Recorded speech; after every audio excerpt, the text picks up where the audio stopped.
Enjoy your extra big-ass fries. You didn't give me no fries. I got an empty box. Would you like another? Extra big-ass fries. I said I didn't get any. Thank you. Your account has been charged. Your balance is 0. Please What? come back when you can afford to make a purchase. No. I'm sorry you're having Come trouble. on. My kids sorry are you're having starving.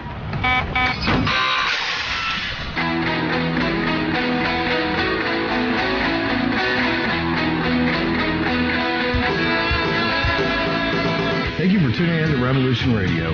Here at Revolution Radio, we believe in freedom of ideas, freedom of speech, but above all, we believe in freedom of existence through self-reliance. This station is 100% listener-supported, and as a fundraising promotion, I have a kick-ass free gift for a $100 donation. 35,000 seeds. 25 years in the freezer. Long-term storable, 54 different varieties. So if food prices go crazy, the shit hits the fan, or if you just want to save tons of money every year by creating your own food like I do, grab our seed pack special. Just look for the banner on the homepage at freedomslips.com. Don't be a statistic. Don't be part of the problem. Be part of the solution. We need, as humans, to start taking care of ourselves and not depending on the megacorps to provide unhealthy, nasty food. Included in this package is also a DVD with 900 survival and off-grid living documents and the offline home canning how to do everything website all on the DVD. So when you're growing all that food, you know how to can it, store it, preserve it, etc. with all these documents. So thank you for tuning in to Revolution Radio at freedomslips.com. I hope that you will pick up this package and start learning to be free. Revolution Radio, freedomslips.com, where information never sleeps and freedom is one seed that needs to be planted.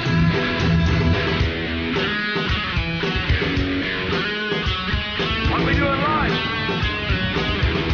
it goes in eternity.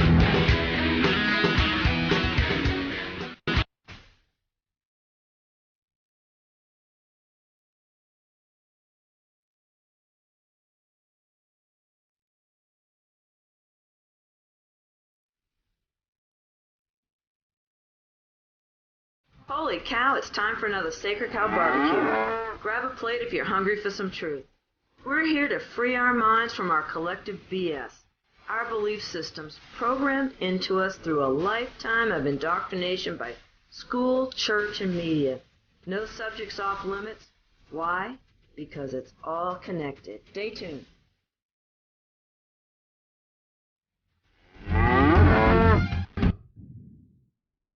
Welcome to another Sacred Cow BBQ. It's April 7th. I'm Patricia Aiken, an average host with exceptional guests. It was an honor to visit political prisoner Eric Parker yesterday. He's been being held at the Henderson Detention Center with a lot of the Bundys are right now. Eric is the man in the photo from the standoff on the bridge. I'm sure you know which one I'm talking about, if you followed that at all. He's a family man from Idaho with young children who came to protect the Bundys 2 years ago. When we arrived in the waiting area, Cliven's sisters, Margaret and Lily, were there visiting as well. And we had a great visit with them as well, and it wasn't without tears, I have to say. And when I asked Eric if there was anything he wanted me to share tonight, he said to tell you that he loves you and that this is bigger than just the Bundys. Eric, incidentally, has never met Cliven, is being held in medical solitary confinement, as is Cliven. So they could be like right next door to each other. It's kind of ironic. And Margaret and Lily said the same thing, not hearing what Eric had said, but they said that Cliven always says to tell the other prisoners how much he loves them and appreciates what they did for him and his family. So it was a really emotional afternoon, I'll tell you. So tonight we're going to have a jam-packed show. In the second half, we'll be getting an update from Tom Davis up in Harney County. Also, Sarah Redbuck and Deborah Sue Venatucci will be sharing what they observed in federal court in Portland yesterday. I'll just give you a hint. Sarah was so disgusted she walked out, but not without being tailed by agents. So that was kind of interesting. But right now, it's my pleasure to welcome back Lazaro Esanaro back to the barbecue to go over more evidence that he's uncovered. How's your week been, Lazaro? Terrific. All right. I'm glad to hear it. And it's Keith Broders, his first time here at the show from the Constitution. Could be here tonight, Keith. Thank you very much for inviting me. Oh, my pleasure. And listen, I want to play a little video clip because I think it's really appropriate to what's going on in our country. It comes from a video that's entitled "The Veneer of Justice in a Kingdom of Crime," and that they're talking mostly about the banksters on Wall Street and how they failed to prosecute any of them. I mean, it was just an absurd story that this kind of criminality can happen in our country and they can get away with it. But he goes back to a clip from the Longines Chronoscope show that came from the 50s. And these two hosts, and pay strict attention to what they're saying. I think you'll get this. This is on John Titus, and then it goes into the older clip.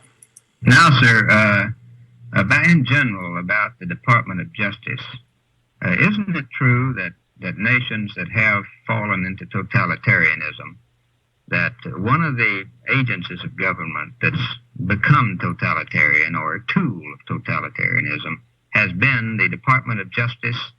Isn't that one of the key agencies that shows deterioration? A dictator must get control of the Justice Department and the police, the interior.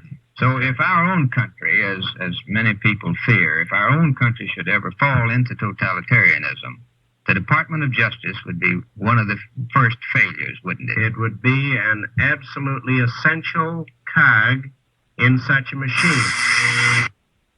Well, I think that's a pretty telling statement. What do you think, Lazaro? Well, what we're having out right now today, as you can see, it shouldn't surprise that what they stated back in 1950 is actually happening at the moment right now. Yeah, it's frightening. It's been ramped up. And Keith, I don't know if you got to see a clip. There was some kind of an agent showing off this armored vehicle to reporters, and one of the reporters said, "Well, I can see this on the streets of, Iraq, but why would this be on the streets in America?" And he clearly said, because of all the constitutionalists, they have a lot of arms and ammunition. Well, I think that President Obama is more concerned about the patriots in America than he is the Arabs in the Middle East. Absolutely. We're their biggest worry because they haven't been able to take our guns away yet. But they're working real hard on it. You know the thing, Patricia, that I find very interesting? The government tells us that we have to take guns away from individuals. We got to take away guns from individuals in order to make us safe. But when's the last time you heard the governments talk about disarming the governments? They have these bombs that kill hundreds of thousands of people potentially at a time. And frankly, obviously, I have a lot more faith and trust in individuals who believe in God, who have a conscience, than I do in a bunch of bureaucrats and politicians who have no conscience. There's clear sociopaths. Well, we live in opposite land, so whatever they're saying, it's usually the opposite. Lazaro, we didn't have a chance last week to go into your background story and how you met Senator Ted Stevens, and I think she was a congresswoman, right, Nancy Schaefer? Well, they're both dead. Correct.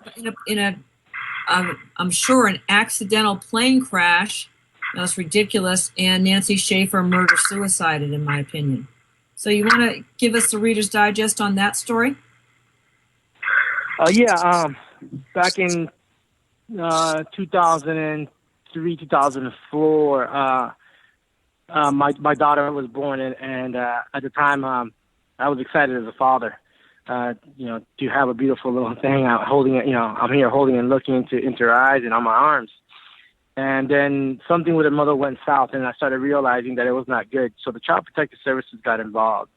And at that time, her name is Chandra L. Flannery, which she's married to Thomas Howard Hall right now. I went and put my documentation in to get full sole and legal custody. And and in the process, I thought it was going to be pretty easy because I had documentation from Child Protective Services stating that she was substantially neglectful.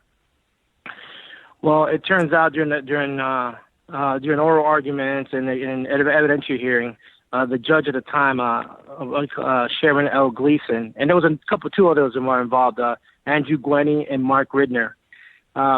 and they played in their own perspective roles. But while I'm dealing with Judge Sharon L. Gleason and and my lawyer at the time articulating what's happening with respect to the mother of my child being neglectfully abusive towards my daughter, and what's substantiated by Child Protective Services, she never had her rights terminated. So, and this is in 4 consecutive years by 4 different social workers. The one was Pamela Washington. The other one was Kelly Serafine. Another one named Colin Worth, and another one Casey Grote, all substantiated in 4 consecutive years. So during this whole process, I'm trying to figure out, me and my friends are trying to figure out what is going on. So I realized that at the time when we subpoenaed my sister-in-law to testify, she mute the subpoena, or basically violated the subpoena, and at the same time ended up representing her sister just because she's an attorney. Her name is Marissa K. Flannery in Anchorage, Alaska. So she represents Big Oil and the Native Americans. Yeah. So I went ahead and I took my documents to Senator Ted Stevens to validate the corruption, substantiate the corruption. He validated there was corruption in my custody case. He went ahead and 2 letters to the FBI, to the Federal Bureau of Investigation. At that time, there was supposed to be a couple things happening when he contacted, at the time, was Sarah Palin to do internal investigation with the conduct of the co-conspirators. That didn't materialize. What did materialize was Senator Ted Stevens being indicted. 2 things. When prior to Senator Ted Stevens being indicted, I signed 2 consent forms. One to forward the documents to the Federal Bureau of Investigation, and the other documents which is go to Senator Nancy Schaefer to do an internal investigation in regards to Child Protective Services. And 2 questions rose during the conversation with Senator Ted Stevens. One was, how come the mother of my child still has parental rights and never parental rights terminated? And the other one is, how in the world is my sister-in-law, my former sister-in-law, representing her sister? How Marissa K. Flannery is representing her sister Chandra L. Flannery at the time. Those are the 2 questions that came up. I looked at the man. I go, I don't know anything about legalese. I don't know anything about law, but this is what I do know, and that's $1 million question that maybe you can help me solve. And then with the evidence that I had was going to crumble the entire Child Protective Services, which is under the umbrella of the Department of Health and Social Services. Right, and they're actually a racketeering organization, and Nancy Schaefer was actually completing a DVD or a video about Child Protective Services. Correct, and she went to the Alex Jones show prior to. She did a couple interviews with Alex Jones show, and then she was supposed to go see Alex Jones and within that week to release the name of the because there was a documentary coming out releasing the congressmen, senators, and representatives and judges with regards to the child pornography and what do you call it? You can name it.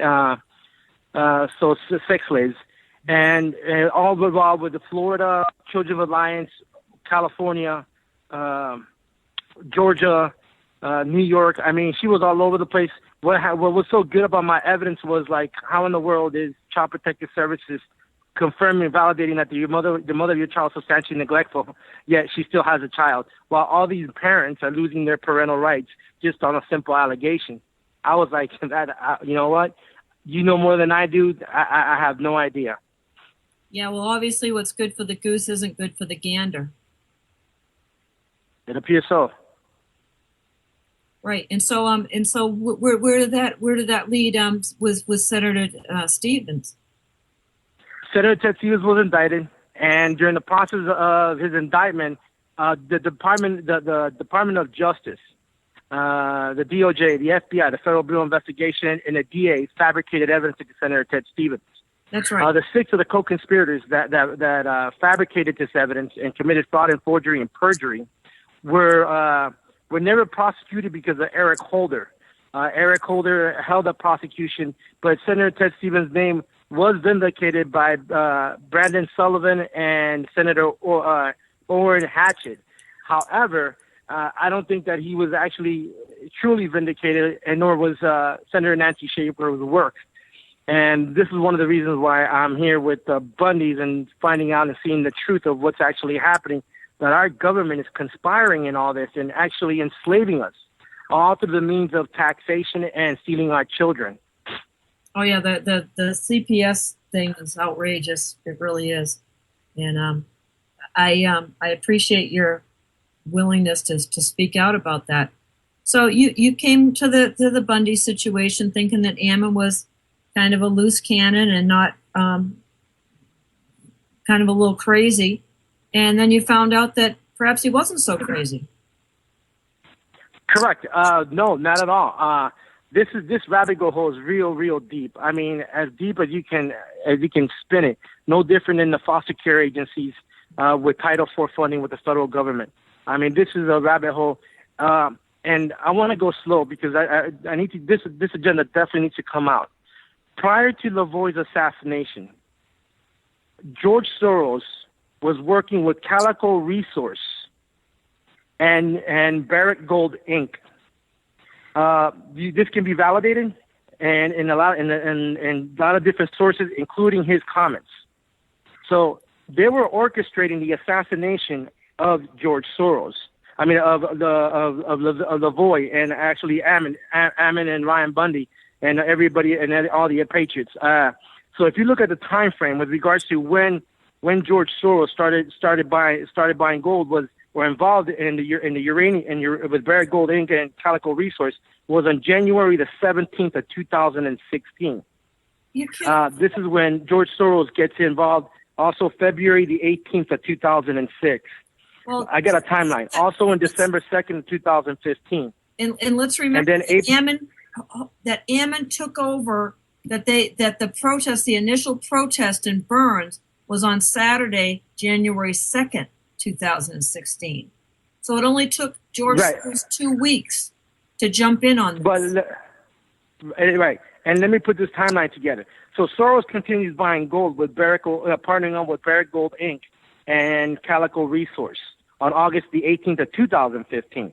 So we already have an established time frame, February 18th of 2016 all the way to August to November 16 of 2015. We already got a time frame. Calico Resource. Remember that we got three mountains. The first mountain is called Blue Mountain. The second mountain is called Stens Mountain, and the other mountain is called Grassy Mountain. Calico Resource on January the 17th of 2016 also gets a go-ahead to start mining for gold. And there's a letter dated January the 20th of 2016 from Vance Thorsenberg from Calico Resource, and it's signed by Richard Riggs, the Assistant Director, Oregon Department of Geologists and Mineral Industries, Manager and Mineral Land Regulator and Reclamation Program. He even signs it. And if you go into the Oregon Department of Geology and Mineral Industries, in that website, when you go in there and you look at minerals, you'll see that Calico Resources is already in the move to go ahead and start extracting gold. Now, during this whole process of this time frame, you have a couple of phone calls, communications going on between the White House, Loretta Lynch, Valley Jarrett, and James B. Comey from the FBI. One letter dated on January the 20th of 2016, Kate Brown, to Loretta E. Lynch and James B. Carney. Loretta Lynch is the woman that replaced Eric Holder at the Department of Justice. Just for people that don't know these names and don't, keep that. I mean, it's not something most people keep on the tip of their tongue. And also, Valerie Jarrett is Obama's Henry Kissinger, his advisor that really runs the show at the White House, in my opinion. Correct. Okay. I'm definitely going to agree with this. Then you have another letter in which Kate Brown directs this letter to Barack Hussein Obama on January the 20th of 2016. So Kate Brown sends two letters, one January the 20th of 2016 to Barack Hussein Obama, and the other letter is Kate Brown to Loretta E. Lynch and James B. Comey from the FBI. On top of it, how do I know this? Under the Freedom of Information Act, you can actually download Kate Brown's website with regard to the public records. And you can see the communication dated January 27th of 2016, where Valerie Jarrett communicates with Kate Brown. Then you have another communication dated January 24th of 2016, Valerie Jarrett to Kate Brown. Then on January the 21st of 2016, you got Greg Brinson communicating with Kate Brown, including Valerie Jarrett. Yeah, this is January 21st, 2016. Anywhere Brexit goes, people die. Yeah. Then January the 20th of 2016, the FBI Director James Comey also communicates with Kate Brown. And then January the 19th of 2016, Judge Grassley communicates with Kate Brown.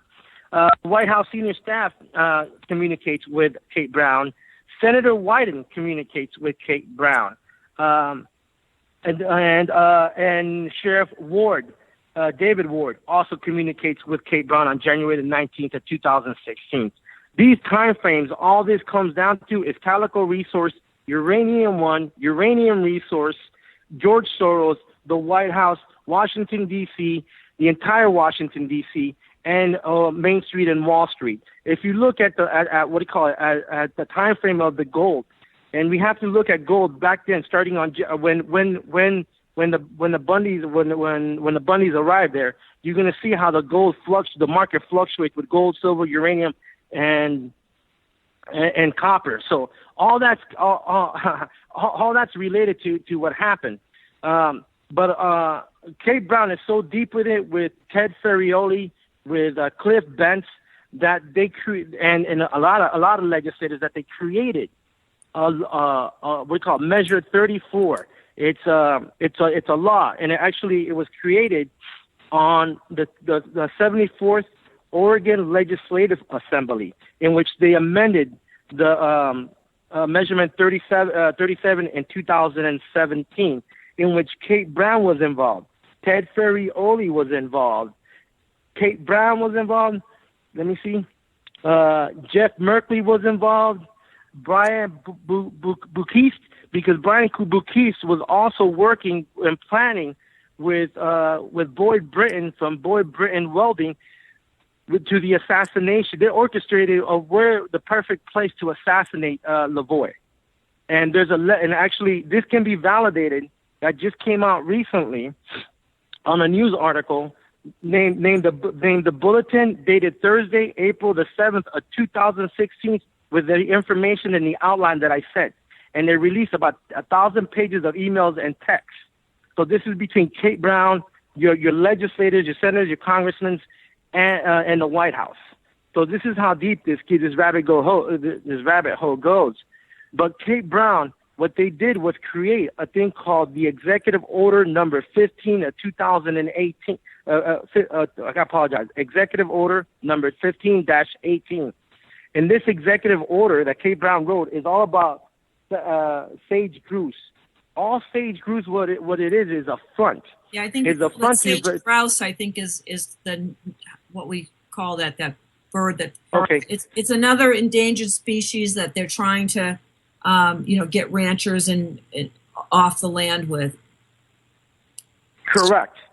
Exactly. And why is all because of I read 226 pages of this.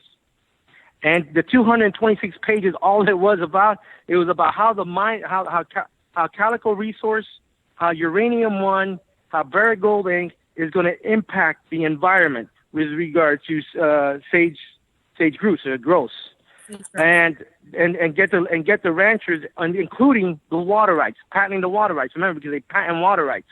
Remember, they incarcerated a gentleman for 30 days in jail and fined him for $150,000 for creating a reservoir to store water, which is ridiculous. And all this comes down under Measurement 37. Right, that was on his own property up in Bend. Exactly. And guess what? China is buying water from us. So Barack Hussein Obama and his cronies with George Soros and Harry Reid is selling our water to the Chinese. These are facts. I'm not saying this. I'm not creating this. By all means, look it up. Yeah, somebody was asking me in the YouTube channel a minute ago. I mean, really, what kind of money do we make? All right, so I started a new channel. I got 2,040 views, 22,312 minutes watch time. In the last month, I've gained 293 subscribers.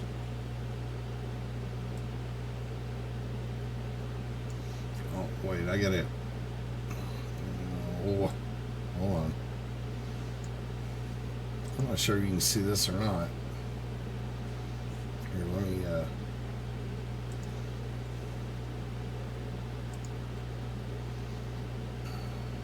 can you guys see this? Hold on. Let me reset this.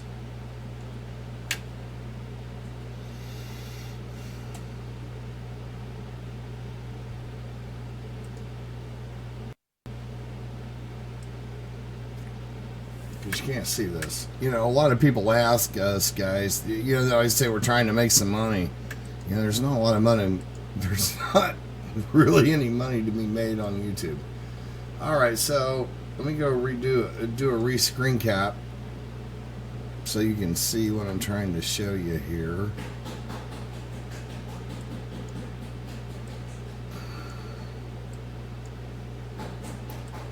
Oh, good grief, stop.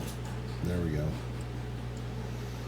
All right, it's not, I don't imagine it's terribly in focus, but, you know, as you can see here, I'm not, you know, I'm paying for the world 7 cents at a time. You know, I can't even buy, but what? I could buy a couple of candy bars. All right, hold on. I'll be in there in a sec. We're making corned beef jerky tonight, so Sheila's in there helping me out. Anyway, so 2,040 views, watch time 22,312 minutes, subscribers. These are new people. New subscribers over the last month, and my estimated revenue is $2.03. All right, well, you see, that's what I'm trying to tell you, man. You know, nobody's making a fortune around here, so you know, don't you know, and this is how it works with you know, all of the channels out there. Quite honestly, that's how it works. You know, everybody goes, oh, they're doing it for the money.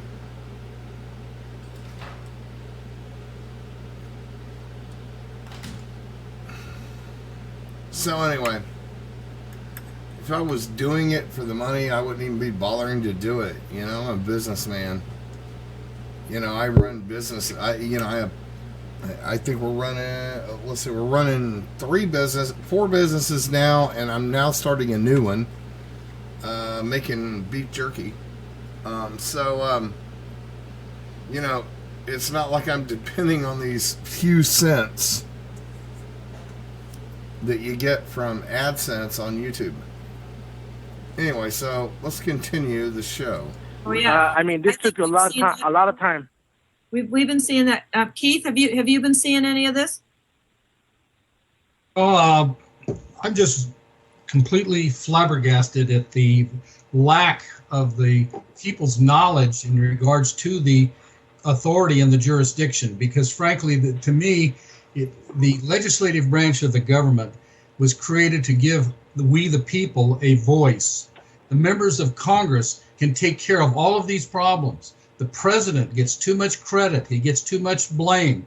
The fact of the matter is, if our congressmen would enforce the Constitution, particularly Article 1, Section 8, Clause 17, it's obviously very clear that the government, the executive branch and the judicial branch, have no authority, no jurisdiction over we the people.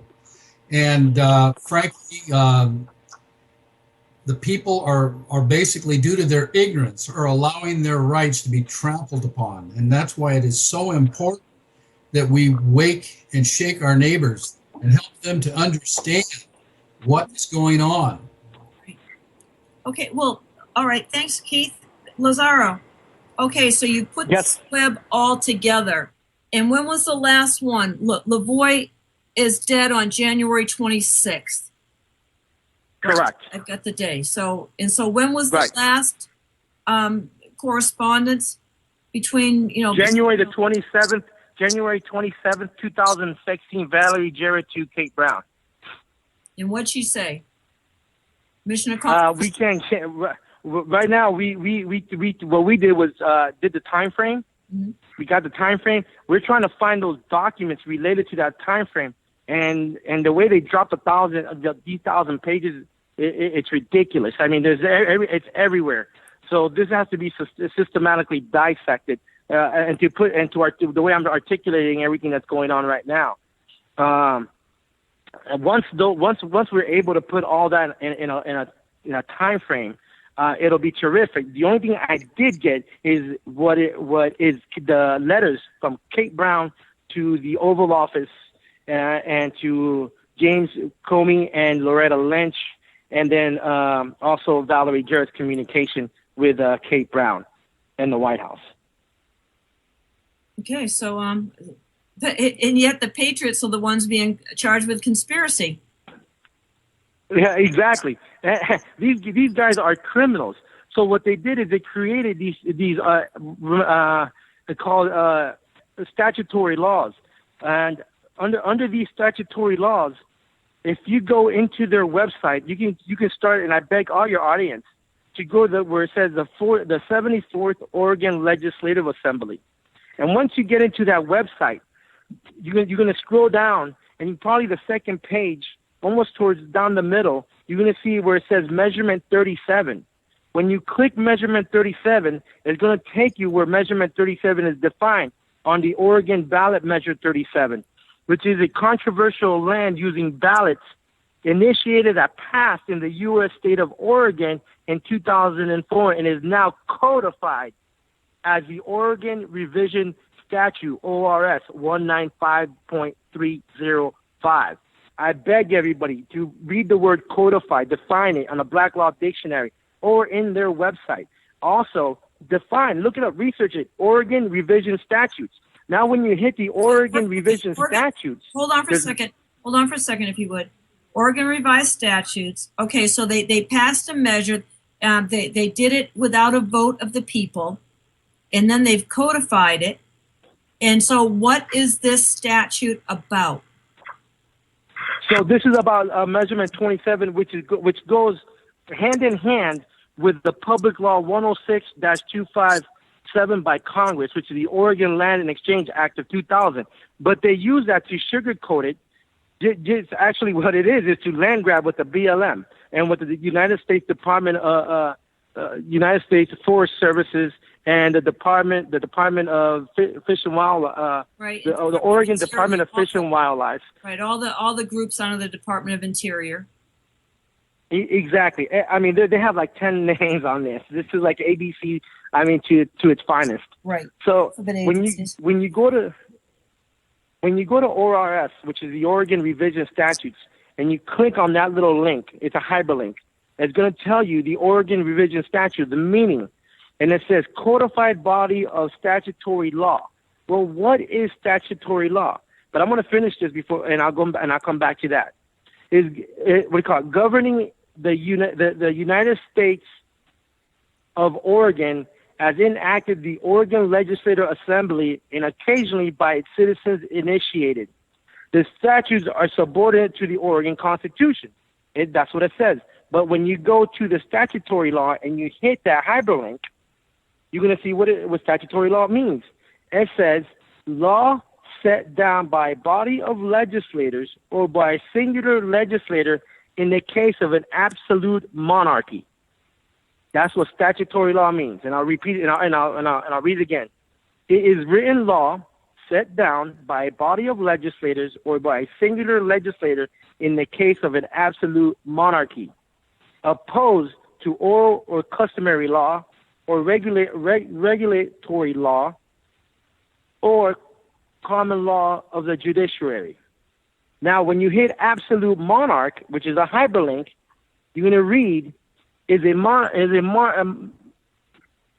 monarchical form of government in which the monarch has absolute power among his or her people.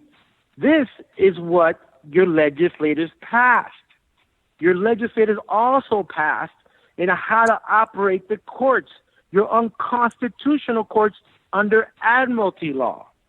So when you say if you got constitutional rights and why Anna J. Brown does not have to show you her certified oath of office, nor does she actually care about the Constitution, is because your legislators gave her that power. All these legislators that I mentioned, and then some, have committed treason upon the United States of America and our land and our children.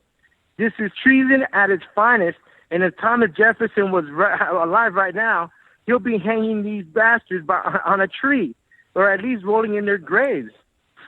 Yep, I agree, and they've done it all by this smoke and mirrors that they pretend. Keith, do you have a comment on this? Well, I surely do, and it deals with the Constitution. And when the Constitution was written in Philadelphia on the 17th of September of 1787, the document was titled The Constitution for the United States. Now, one of the provisions in the Constitution is Article 5, which says is that in order to amend the Constitution, there's a procedure that has to be followed in order to change the Constitution. Now, the Constitution, in many ways, operates like a contract. In other words, you cannot amend an agreement or amend the Constitution just simply by changing some words around. The constitutions that you see today none of them say Constitution for the United States. They all say Constitution of the United States. Now, there's a huge, huge difference. First off, if the Constitution has been changed from the Constitution for the United States to the Constitution of the United States, that change was unauthorized. It is illegal. It is an unconstitutional change, which means that anything that says Constitution of the United States is a fraudulent document. It is counterfeit. It is not the Constitution for the United States. The difference between of and for is huge. If, for example, if you have children and you write a constitution or a rule book for your children to follow, it's the rule book for the children. It is the Constitution for the children. In other words, the children are subject to the rule book. In the case of the Constitution, if it's Constitution for the United States, that means that the government is responsible to follow the rules established by we the people. If you change the name to Constitution of the United States, you have just given the authority and the power to the government, because now the Constitution of the United States, it belongs to the government, not to we the people. That's correct. That's a big distinction. And how have we been so bamboozled? I only could find a couple things when I wrote United States Constitution, Constitution of the United States of America. I only found a couple that said for. It's not an accident. Yeah, I guess not. Right. And the problem is that we have to understand how we got here. And no different than what they did to Senator Ted Stevens, rest his soul. But if they can do it to Senator Ted Stevens and fabricating evidence and committing perjury and fraud and forgery and obstruction of justice and aiding and abetting and hindering prosecution, what makes you say they're not going to do that to the Hammonds or any American, any common American? This is ridiculous. They clearly are. I mean, and unfortunately, I know too many cases, and it's disgusting. And so with this, yeah, go ahead. Go ahead. No, I apologize. So I'd like to add one thing here in regards to the Supreme Court. When you take someone like Cliven Bundy or Ammon Bundy or any of these other people, and you put them into solitary confinement, it violates some of the maxims of law. In our country, we are presumed to be innocent until we are proven guilty, and until we have our day in court, until we have an opportunity to have a trial by jury. These are constitutional guarantees. Now, the thing that is totally out of line here, if you take the Eighth Amendment, which says is that the government shall not be allowed to impose cruel and unusual punishments. The punishments that these guys are receiving are based on the assumption that they're guilty. So it completely is wrong. Now, the Supreme Court can be replaced. They do not serve lifetime terms. Most people think they're appointed for life. That's not true. They're appointed for periods of good behavior To me, the definition of good behavior is as long as the justices of the Supreme Court faithfully promote, provide, protect, and defend the Constitution, they're operating under good behavior. But when they ignore unconstitutional activities and do nothing about it, they're operating in bad behavior. I believe that the Supreme Court justices should all be impeached. They should all be dismissed. Every other profession that I know of, school teachers, doctors, dentists, lawyers, they all have to prove their competency. Stockbrokers, insurance agents, they have to prove that they're ethical, but the Supreme Court justices don't. And the thing that is so ironic, they're supposed to serve for periods of good behavior, but they're never evaluated. I think what we should do is every 2 years, we should evaluate the Supreme Court justices, and we should dismiss the two that have the poorest voting records on constitutionality. We need to hold them. Unfortunately. Go ahead, I apologize. No, we need to hold them accountable. We need to judge them. And they need to know that if they get dismissed from the Supreme Court, they forfeit their pension. And I totally agree with that. But the problem is they won't do it because we gotta. This is a spider web. We gotta dissect everything. Remember, our legislators pass laws to incarcerate people.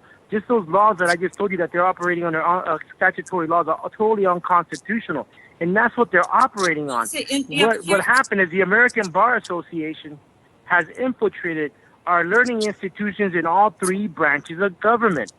And until the American people realize and wake up that the American Bar Association and its members are the ones that subverted and perverted our constitutional rights, we would never. Go ahead. I don't think we've had constitutional rights since 1867, since the Construction Acts. What I would like to see I think we've been out from not lawfully. I mean, but they have suspended the Constitution in this country, and that's they defrauded us with all this. They defrauded us. It's a de facto government, right, under the American Bar Association. I mean, this is plain and simple. Just by what I just read right now, and operating on a statutory law and admiralty law, it's ridiculous. It's not a constitution. The Constitution says on Article 6, Section 2, Clause 2. The supreme law of the land is the Constitution.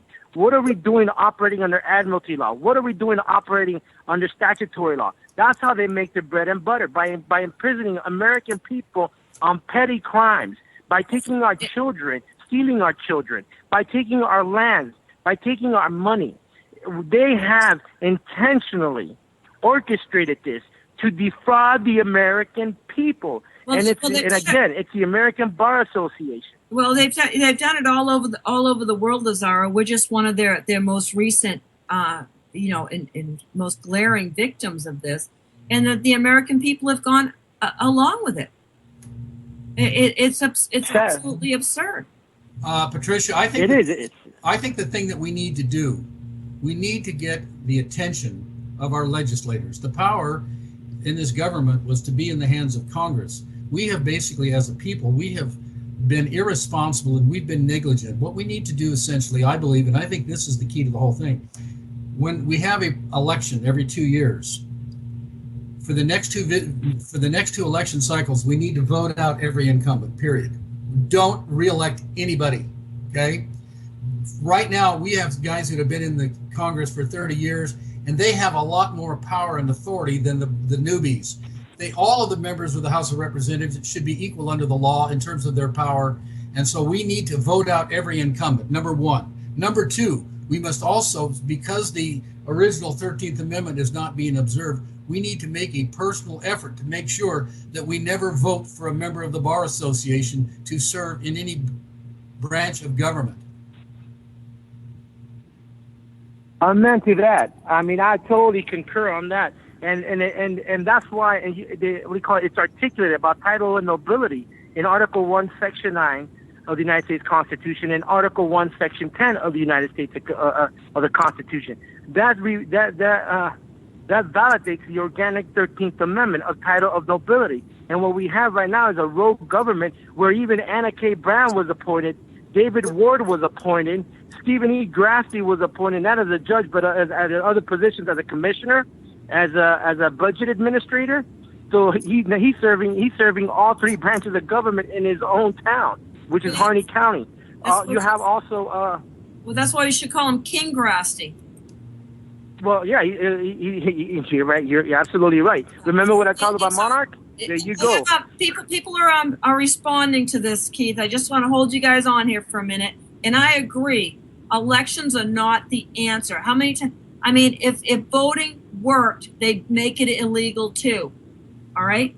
Obviously, when we have things like Diebold running in our company, I mean, no, it's not. We're not electing anybody. We're at most selecting them. I mean, it's the lesser of the evils. They don't put up real choices. I mean, yeah, I agree. Lily said that elections aren't the answer, and they haven't been. They haven't been. They conceal tyranny. Well, and you're right. Put it this way. You see these. It doesn't matter if it's a doggy and pony show between the Democrats and the Republicans.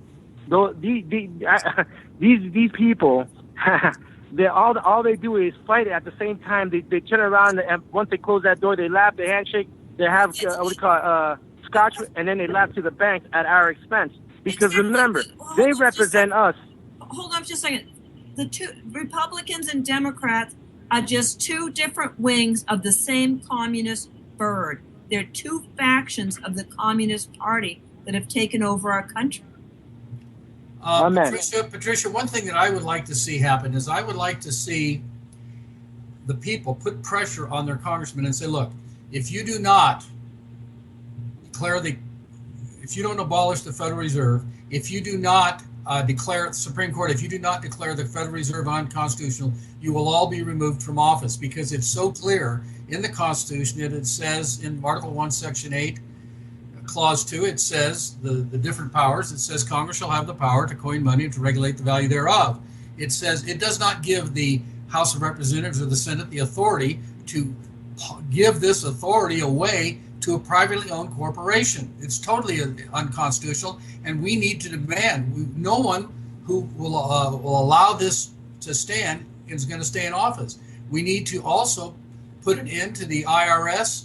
We also need to abolish the Federal Reserve, and we need to return the power to create the money. We need to restore that power to its rightful owner, which is the Congress of the United States. And go back to the Money of Account, the Coinage Act of, I think it's 1872. But, okay, so those are the issues. And what I need to do is I need to say that you're listening to Revolution Radio, freedomslips.com. This is Sacred Cow BBQ. We are listener and volunteer supported around here, and we appreciate not having sponsors, so we can talk about some things usually that other places maybe can't talk about. So go over, buy something cool. There's some great stuff at freedomslips.com. Make a donation, get the archives, do some of those things. We appreciate the support. So, gentlemen, we're coming up on the end of the hour. I think we all need, this thing needs a change. How it's going to change, that's the big question. So do you have any hope for getting this out? I feel like the courts, as we can see, the Department of Justice has been completely taken over. It was not something that was designed by the founders to be part of this. This is a coup that's taken place with having a Department of Justice. It is a combination of the KGB and the Mossad rolled together, along with the IRS. It's ugly. And do you see any hope? I think in and of ourselves, I see no hope for the Bundy situation because the courts are so corrupt.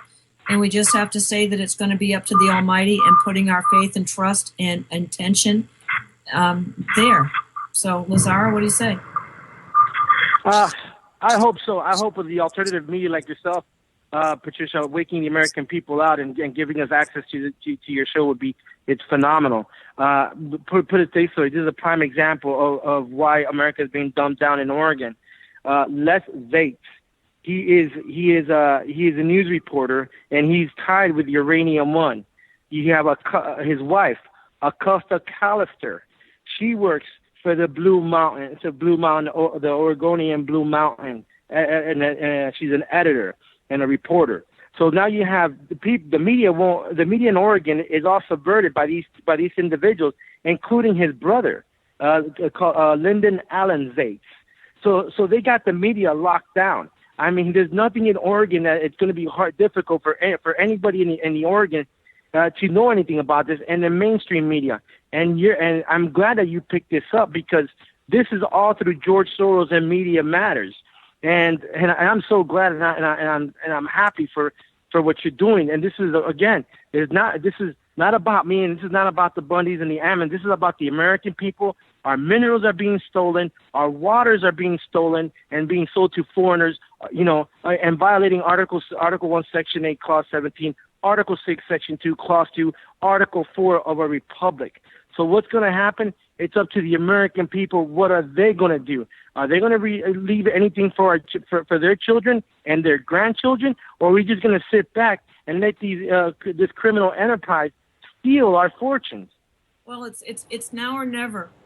Patricia, one thing I'd like to mention also, in the Constitution, the reason that the 13th Amendment, the original 13th Amendment, was created was because of the fact that there was no teeth in the Constitution. The Constitution has a clause in it already about the titles of nobility, and it prohibits people from accepting emoluments, or if you will, bribes or campaign donations. That's illegal. And so Hillary Clinton, very cleverly, has been able to receive millions of dollars from the Saudi princes and the Oman and the United Emirates and all these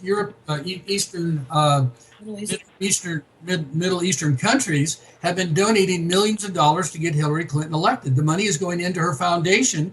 She in turn is money laundering the money out of the foundation and into her political campaigns in order to get elected. She is violating this law, and of course the Constitution doesn't describe a penalty, but on the other hand, the original 13th Amendment described a penalty, and it was called essentially that she would be stripped of her U.S. citizenship, and hopefully she would be deported. And I would like to see her deported to a place like Kenya.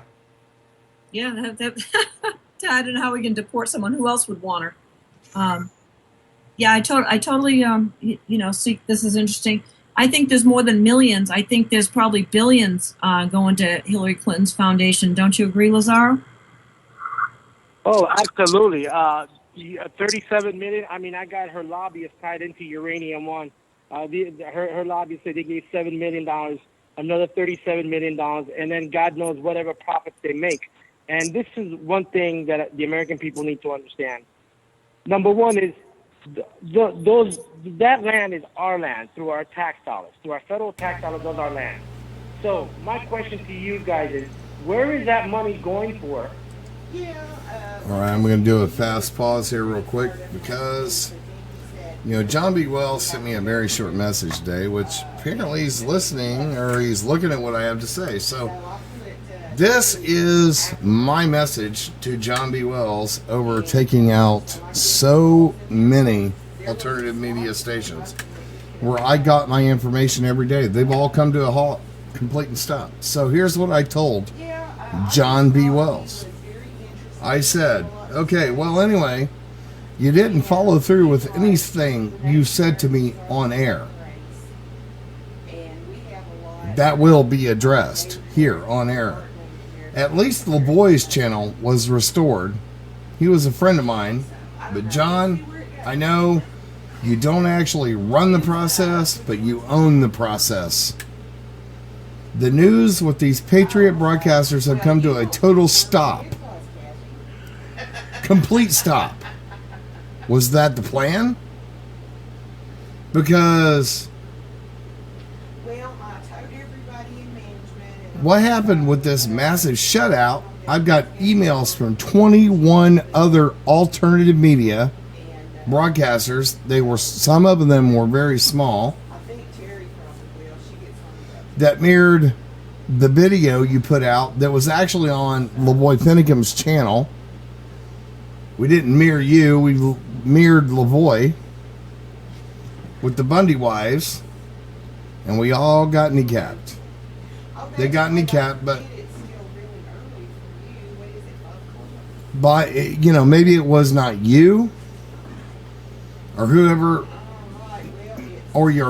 your handler is got us shut down. So y'all effectively shut down all Patriot media, alt media, with what is going on out west. You completely shut down the Patriot media flow with what is going on out west because we're getting no information now.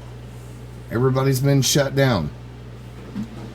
So all of us that spent thousands of dollars and hundreds of hours, like me, sending people of actually going to report what was going on and not just sitting in your little office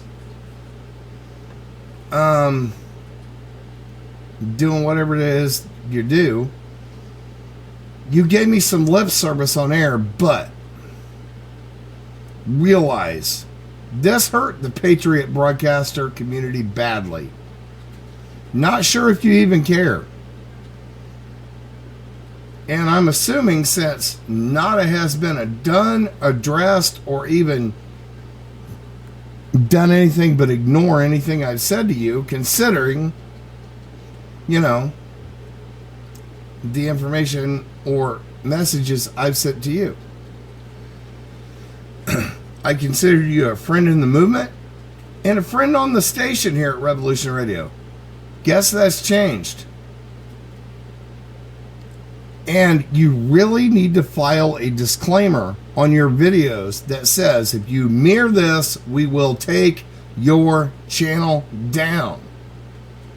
And we really don't fucking care how you feel about it. I and many people are very ashamed of these actions over literally a couple of dollars in self-promotion, dude. And I told him this is the last message I'm going to send, and I dropped him from my contact list. I'm done. So, John B. Wells, pretty obviously at this point, after a week, and LeBoy's channel was restored, but nobody else's was. So, it's pretty fucking clear how this works. You know, of course they unblocked LeBoy's channel because that created such a massive outrage in the media community and the social network community that they had no other choice. So, John B. Wells, goodbye. I have no interest in you anymore whatsoever. You're not a patriot. You're a dollar maker. You know, we've gone through this before. I make no money on YouTube. I created a brand new channel. I made what, $2.03. Or excuse me, I'm sorry. I lied. $2.13. And 1,000 views. So it isn't about money. It's about self-promotion and ego. It's all about ego. So anyway, fuck all these people. I don't care. So anyway, go. We're going to go back to it. I don't even care about it. You know, I don't care. If I cared about the money, I would have stopped doing this. When they rent, lease, or sell that property, has anybody audited that money? Your next question would be is, where in the Constitution does it give them the authority to rent, sell, or lease that land to foreigners or individuals? Show me in the Constitution where it states that. Okay. What's happening with the money that's being taken when they take off the lumber, like using God, there's so many names, through Boyd Britton, using this with King Williams and Jack Williams and Marissa Williams. Where's that money going from the lumber? Where's the money going from the minerals that's being extracted from our land using federal tax dollars? They profit $10 million. Is that money the American people's money, or is that their money? Because at the end of the day, that's the people's land. So who's auditing the money, and where in the Constitution does it give them the authority to sell, rent, or lease that land? Right. Okay, I've got a wrap-up question here for you, Lazaro. I think we've got about 2 minutes. And so how does this affect the proceedings and how you think the court should political prisoners should structure their defenses. Is there something in this that will help them? Absolutely. The American people. All on the American people. You know that, well, if this was Occupy Wall Street or Black Lives Matter, this wouldn't, these Trump charges would have never happened. But at the end of the day, it doesn't matter about Occupy Wall Street or Black Lives Matter, because we all got to come together, because at the end of the day, it's affecting our pockets. They're stealing our lands. With respect to that question, it all depends on the American people. If we're all willing to come collectively as one group and march back to our legislators, to the Capitol, and start restoring our constitutional rights. After we get done with our legislators, we go after the Bar Association. We strip them from what they have. We take everything away from them. We take their citizenship away. And then after that, we go down to the court and we reclaim our courts.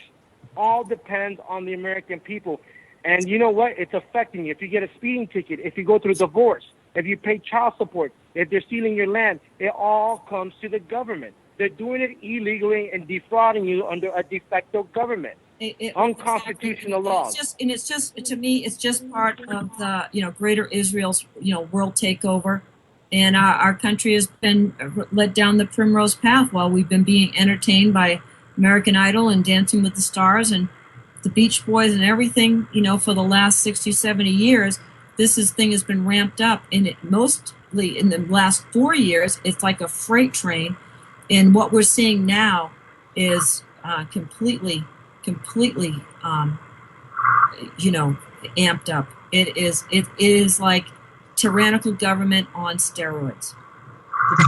Patricia, my final comment I'd like to make, and that is the fact that if the word gets out, if we share the truth with lots and lots of people, and Cliven Bundy gets a trial by jury, what is the probability that 12 out of 12 jurists are going to find him guilty? I think that the possibility of the government to be able to successfully indict and prosecute and find these men guilty is can't happen. You're not going to find 12 people that are going to. Two ranchers couldn't go to jail for setting a backfire that put out a fire that the BLM set either. But they manipulate the court so well and have such corrupt judges that the jury was never allowed to hear the information. There's something called jury nullification that we all know of, but there's reverse jury nullification where people can go back and say, no, the jury was not allowed to hear information. But, the corruption in the courts is a tough thing, and that's the linchpin, thing. So, gentlemen, Lazaro Esanaro, thank you so much. You can find him on Facebook. Keith Brodus, he's available on Facebook as well. And we'll look forward to talking to you guys again. Thank you so much. Welcome back to Sacred Cow Barbecue, everyone. I'm your host, Patricia Aiken, and it's my pleasure to say good evening to Deborah Sue Venatucci. I'm saying that right, aren't I, Deborah Sue? Yes, good job. All right, very good, thanks. Deborah Sue, we're trying to dial in Sarah Red Buck. That always sounds like such an Indian name, but it's Sarah Redd, R-E-D-D. She was related to Dr. Redd, the Blanding, Utah fiasco with the BMW murderous fiasco. And in that situation, we'd be happy to talk with her if we can get her here tonight. She was planning on being here. And so we just, you were at the federal court in Portland yesterday, Deborah Sue. What'd you see? Correct. I've been, since the beginning, I've been to most of the court arraignments and hearings. I just see Judge Anna Brown with her biased behavior. She's very rude. She cuts off attorneys. I actually am trying to help Ken Medenbach because he's got 2 cases pending with the government against him. And he's asked 2 times for Judge Anna Brown to reveal the record of her oaths, not oath, but oaths. And I kind of caused some civil unrest yesterday by speaking out against her and asking her after him where we could find the records of her oath. I almost got kicked out of the courtroom. So did they respond to you at all? She said I'm horrible at remembering verbatim what people say, but she pretty much told me to not talk, and that was my only warning, or I'd be kicked out of the gallery and out of the courthouse. When the marshals came up to me and told me to that was my warning, they tapped on my shoulder and said, "That is my warning." But she's just horrific. She sits there and says that it's a complex case, it's a difficult case, so she's going to make these adjustments, but only when it's in her favor. If it's in favor of, if it's going to help the defendants at all, she's like, I'm not going to treat this case any different than I would any other case. She's just rotten. Oh yeah, but when it's it's a very complex case and we can't let anyone out. I mean, from what I understand, and maybe you may not know this, but I understand that the political prisoners there in Portland are still in solitary confinement. Yeah, well, I've actually, I'm not proud of this, but I've been in that jail for my, a couple of DUIs I've got in my past, and they're downtown. Downtown is like the least desirable place to be. Inverness, you have more freedoms. Downtown, I think they're keeping Ammon and Ryan and Sean Anderson, David Fry, and Ken Medenbach, because if they got out to the general population, their word would spread like a wildfire, because people are perceptive of it, and receptive of it. I met with Cliven Bundy when he was in that jail, and they kept him downtown too. They don't want the word spread out of what's really going on in the world. Okay, so I think that's why. So they've got that holding place right there at the federal courthouse with the Illuminati all-seeing eye etched on the front door. And then there's a facility called Inverness. And where is that from the court? That's about a 20-minute drive. That's over in North Portland, off of Sandy Boulevard. And that's I where believe St. Patrick's being held? Yes, that's where a lot of these guys are. I went and visited with a few of the guys 2 Mondays ago, and Ryan Payne was kicked out of the big dorm, which holds like 70 different people in a wide open dorm. He was kicked out for fasting around Passover, I believe. Ryan Payne was, but him and John Ritzheimer were close to each other, so they were able to communicate a little bit. But John Ritzheimer's been released. Yeah, that was when John Ritzheimer was still in. Okay, all right. And so what else did you observe in the courtroom yesterday? I know somebody mentioned something that Jason Patrick said some things. Yes. Oh, I love him. I praise him for standing up to her. He said something about, are you going to continue your violence? Because she is very abrasive and she's flat out rude. Okay. She won't hear the. Hold on. I've asked you.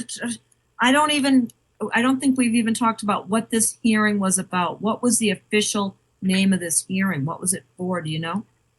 It's a management meeting that Judge Anna Brown ordered once a month, the first Wednesday of every month, to manage this complex case, as she calls it, when it works for her.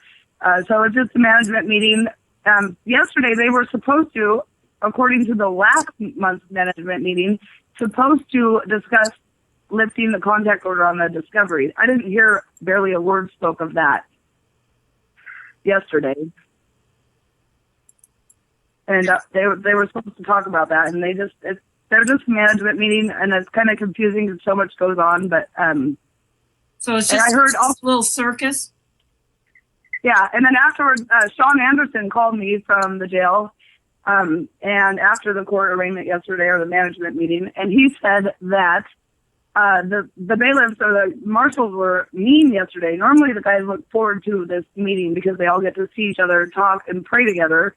And yesterday they were mean, and Sean Anderson had asked one of the U.S. Marshals, didn't you take an oath to the Constitution? And the guy got rude with him and said, I took an oath to a lot of things. I'm a manhunter. And then Jason Patrick spoke up while they're in the holding thing to go back. And then I don't remember the exact words, but the marshal pretty much said something like, do you want your mother to be safe? And then they hauled Jason Patrick away from the group of men to a separate room, and then they brought him back. But his sister even vouched for that. That's what Sean Anderson told me. And he said that it was weird.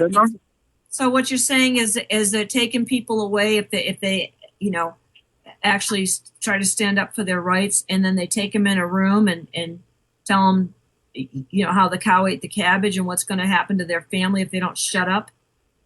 That was the first time I've ever heard of that. Normally, they treat these guys really good and let them talk and pray and hug each other even, which is really unheard of. But yesterday, Sean Anderson reported to me that it was just horrible and all negative, and that mean behavior from threatening abuse from the U.S. Marshal, the big redhead guy. I can't picture him, but we're going to look into that. But normally, even when I visited Cliven Bundy when he was in Multnomah County Jail, he said that he was going to speak how nice the guards in Multnomah County treated him. But yesterday, he said it was just weird. And it was a weird vibe from the judge, too. It was bizarre yesterday. It was worse than ever. We need to send some appropriate feedback to these folks. Deborah Sue, do you live in the Portland area? I'm in Vancouver. Okay. I've made it to almost all the court hearings and arraignments because I want to see what's going on, and I know what they're doing is right and what the government is doing is wrong. So I've been observing ever since the first hearing after the boy was murdered. Okay. I've only a couple court hearings there. Right, and so how well do you know Sarah Redbuck? I just met her personally yesterday at the court hearing. She's awesome. Her and I have communicated through Facebook a lot since January. She's amazing. She left the courtroom in tears yesterday, just disgusted. She thought we were crazy, that we were just kind of making stuff up, and she even posted on Facebook today. She was like, I really thought you guys were crazy, but she saw it firsthand, and she was followed by marshals yesterday. It is insane. Yeah, she was followed by, first she just thought it was 1, and then it turned into 5. And when she confronted them and said, do you need help with something? And the guy said, oh no, just doing my job. Followed the marshals, that they're following the supporters. What is the meaning of that?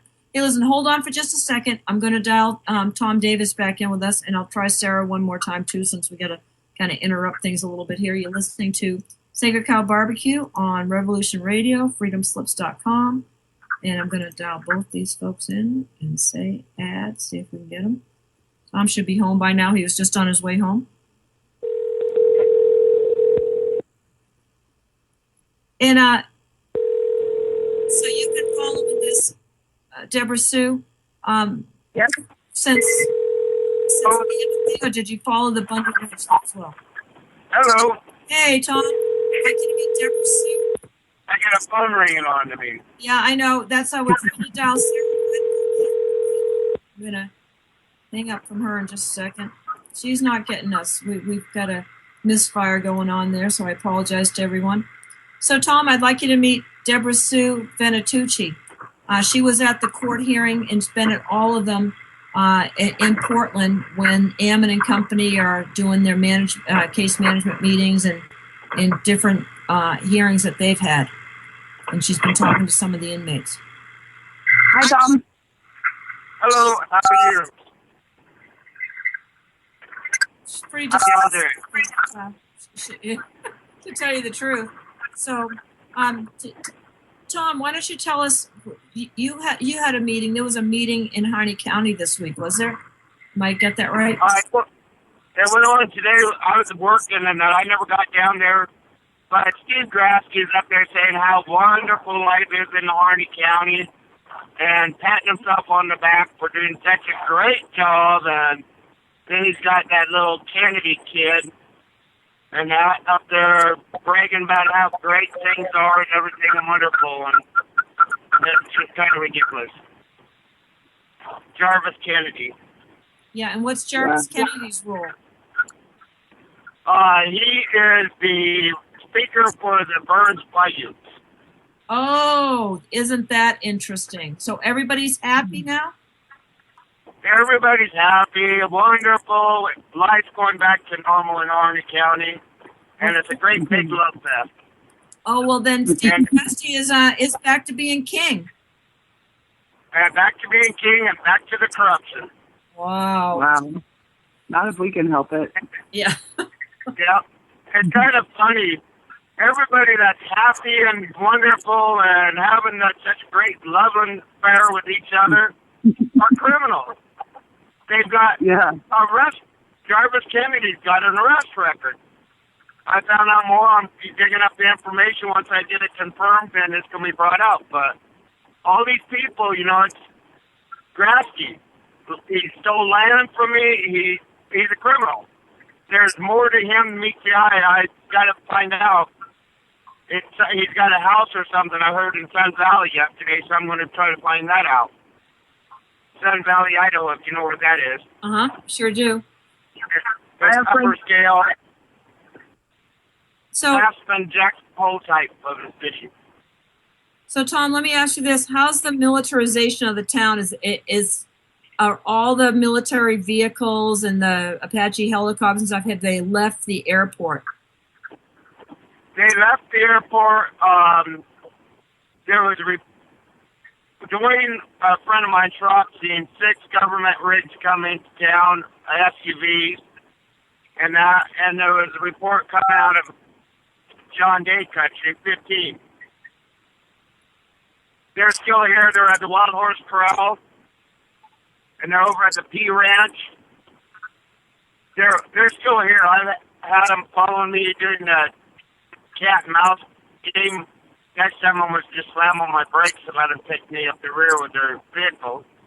Want to play that silly little game, let them hit me. I'm just tired of the FBI plays. So and they're talking about no more threats in Harney County. That's one of the Steve Grasky speeches, that the militia was threatening people in Harney County, but we've proven that was wrong. We've got eyewitnesses now of it being wrong, of the FBI having one. They had an old beat-up Subaru, and they had coffee at this coffee house every morning, and they'd go around following people. Another was what the kids referred to as a pervert van, and they would follow the little girls around and sit outside the school and watch the kids in the schoolyard. And that came out the night Lavoie was killed from the airport in that convoy of 20 vehicles that headed down to the refuge. And the government and their lies, I am so tired of government lies. You know, the corruption and the lying has got to stop. We're not anti-government, we're anti-corruption, anti-lies. Yep. Somebody's hitting a key here. Who's doing that? I'm going to give you 50 lashes. I'm the only one that makes get bad noise on this show. So yeah, I know somehow somebody gets pressing a key or something. Tom, that's disgusting. Deborah Sue, I wanted to ask you something. At the end of the hearing yesterday, or the management meeting, they said something about changing venue. Do you want to share that with us? Yeah, Sean Anderson called me 2 times. I had him call me back twice, or the second time, because we didn't have enough time. He called and said that Judge Anna Brown had mentioned changing the venue to California because they have plenty of room for them there. That's not set in stone. That's what Sean Anderson told me that she had suggested or mentioned. I don't know. I heard that too from Ryan Bundy's investigative team. That they want to move it to California. What's in it for them? California is a more liberal state. They'll fly them. You can outdo Oregon on liberal? Yep. Oh, yes. Oh, my gosh, yes. And that's why when they talk about for jury selection, you think they're looking for liberal juries? Yep. Yeah. I think Oregon is so liberal from all the Californians that have moved up there. Yeah. For real. It wasn't this bad. I grew up in Oregon. It wasn't like this when I was growing up at all. The Californians come in and brought their stupid laws and rules with them from California they ran away from. Yeah. Yep. Amen. Yeah, that's pretty famous. But it's got to be something the judiciary. I mean, they planned this to be in Portland because they had complete control of the judiciary. Well, they must feel like they own California too.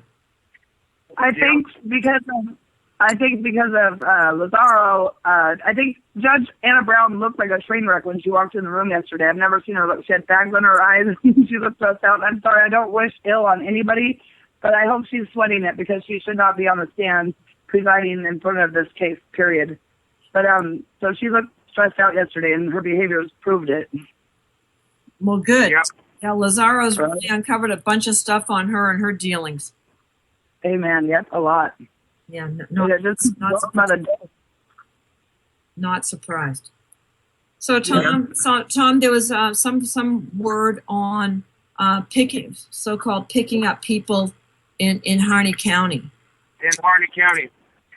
Last Wednesday or Thursday it was, I got it from a worker that works at the courthouse that was in a meeting, and it was supposed to be a fire protection meeting, and it turned out Dave Ward made a statement that within the next 30 days, they're going to be rounding up a bunch of people in Harney County. This is our judge that is being a puppet and played by Steve Grasty and the federal government, and they're running roughshod. Now they want to try to intimidate the people of Harney County by arresting them for what? Speaking out against the corruption? Yes. By being honest Americans? And how have the ranchers reacted to that? Not too good. Not too good. And well, I tell you what, Harney County is a utopia for Agenda 21. Harney County has a very small population and a large land mass. And Agenda 21 is to remove all the people from the land. And this, I believe, and that's my opinion, is that this is the start of Agenda 21. Why did they bring so many people here for murdering Lavoie and the Bundys? We had 700 or plus cops, feds, mercs, and all these other outfits that was here running around like crazy. Why was there so many? There's got to be one reason and one reason only. UN, Agenda 21, and they want to control the situation. Yep, I agree 100%. And then it goes back to the IMF. I'm sure that's involved, and so the UN are the arm of the IMF. Yeah. I think the UN should be kicked out of the United States, and I think the building destroyed and that whole complete outfit destroyed. I don't think UN has a place in this world. All they've done is destruction and corruption of the people of the world. Well, they're just rich, part of powerful men like Rothschild. They're part of the communist takeover of the entire world. Yep. That's all it is. Yep. Wow. So it's definitely New World Order. I believe that so wholeheartedly. They can't afford. The federal government can't afford to go protect our borders, but they can send that many men down to Harney County. Are you kidding me? People, that's my argument with a lot of these liberal people that are like, oh, they have guns. Well, it's just insane to me that people don't see what's really going on. It's just insane. Well, they just now everybody, they just want to preserve that land for future generations. You know that. No, they want to preserve that land so nobody, this whole center of the United States, Mexico, and Canada, all the way to Alaska, is to be a no people zone. Exactly. While this utopian dream that these college idiots dream of that never did once exist in this country, and they're trying to build something out of it. Well, the elk and the deer in this area have multiplied because of one reason: the ranching and the farming, the water, the irrigation, the pastures, us taking care of their winter feed supply. You don't see them out on the desert. You see them down here on our haystacks. You see them on our meadows. You can see 2,000 to 4,000 head of elk running around on these meadows and that out here. And it's not because of this utopian dream. It's because of the agriculture. They come for the feed. Oh, absolutely. You show me cattle, and I will show you endangered species flourishing in the catalog. You're getting a lot of amens on Harney County as a utopia for Agenda 21. You're getting a lot of amens on that at Skype here, Tom. Yeah. And that's the city people that live in their damn rat traps that dream of a utopian after they destroyed their country by paving it over, building concrete buildings, shoving themselves into a rat's nest. I'd always tell the people over there in Portland, whenever they say, how come you own so much land out there? How come the ranches are so big? I said, because your grandfathers are too damn lazy to stop and work and build a sweat. They ran to the cities and lived in the cities. Everybody's grand ancestors had a chance to ranch and farm and build a ranch or a farm, but instead they ran to cities. Well, I can't totally agree with that, Tom, because of this, and because I know in the West that the banksters and the Eastern establishment were always fighting settlers. I mean, they weren't letting them cut down trees to build, a cabin. They've always been fighting people on the land. This is not a new situation. They've just ramped it up heavily. And so I think some people are driven up, just like in Scotland and Ireland with the land clearings, getting people off the land. That's why white men turned to piracy, because there was nothing left for them to do to provide for their lives. Yeah. And so they were driven into cities, a long time ago. So I think nature takes care of itself. It's fine. I don't think they need the government. We don't need the government to control the turtles or the frogs or talking about shutting down some dams in the gorge too to save some fish. It's all bullcrap. Like let nature take care of itself. Tonight I was on a walk with my kids on the Columbia River Trail, which I flagged for a while, and the government paid millions of dollars to put this erosion control thing out there. And I looked at it, I took pictures of it today. It's got some old trees that have fallen down in the roots, and they have it chained to the side somehow. They spent millions of dollars to do that to help the salmon. How is that worth $1 million? The salmon can totally take care of themselves. I think they make all this stuff up. I know they make all this stuff up just to scare people, and it's just, I don't even know how to explain it. It's crazy what I saw today. I never thought. If you want to save the salmon, I have a marvel idea. Let's get rid of the gill nets every 100 feet up the Columbia River from Portland on up to Spokane, Seattle. There's gill nets. The Indians place gill nets every 100 feet up the Columbia on both sides of the bank. And then some of those fish rot.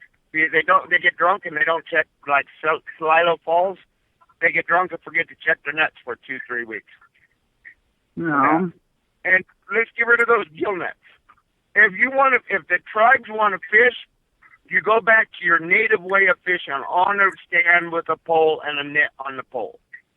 Yeah. You sustain yourself then, sustain yourself now. But now it's a commercial business. But they're allowed to do it. They're allowed to take thousands and thousands of salmon a year. And they say it's part of their treaty. No, your treaty was a sustainable living, not a commercial business.